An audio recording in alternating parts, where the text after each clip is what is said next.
తనుజ ఏంటి రాము నీకు ఒక మనిషిగా కనపట్లేదా? మెతగ్గా ఉన్నాడని చెప్పి నీ ఇష్టం వచ్చినట్టు మాట్లాడేస్తావా? Video please.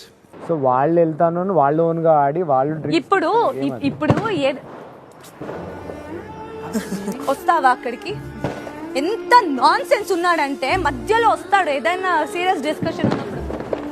నేను రావచ్చా? నేను కూడా రాకూడదు. నువ్వు రా, నిన్నేమో రామనట్లేదు. మధ్యలో వచ్చి వాడికి మళ్ళీ ఫస్ట్ నుంచి తీసేస్తే నాకు ఓపిక లేదు. నాకు ఫ్లో పోతుంది ఆయనకి ఎక్స్ప్లెయిన్ చేసేటప్పుడు మళ్ళీ మధ్య నువ్వు ఫస్ట్ నుంచి స్టార్ట్ చేస్తావని నేను వెళ్ళిపోయాను. హర్ట్ అయిపోయిన తర్వాత హర్ట్ అవ్వద్దు అంటే ఎలా? మీరిద్దరు మాట్లాడుకుంటున్నారు, నువ్వు సాయి శ్రీనివాస్. రాము మధ్యలోకి వచ్చి కూర్చున్నాడు అనుకో, రాము ఒకసారి కొంచెం పక్కకెళ్ళి రాము ఏదో మాట్లాడుతున్నావు అని చెప్పి పంపించవచ్చు కదా. ఎప్పుడైతే ఒక మనిషి అక్కడికి వచ్చి అలా కూర్చునగానే మీరందరూ అక్కడ నుంచి లేచి వెళ్ళిపోతా చిరాగ్గా విసుగ్గా, ఇట్ ఈస్ హర్టింగ్. ఎలా తీసుకున్నావు రాము? నో ప్రాబ్లమా? No problem sir.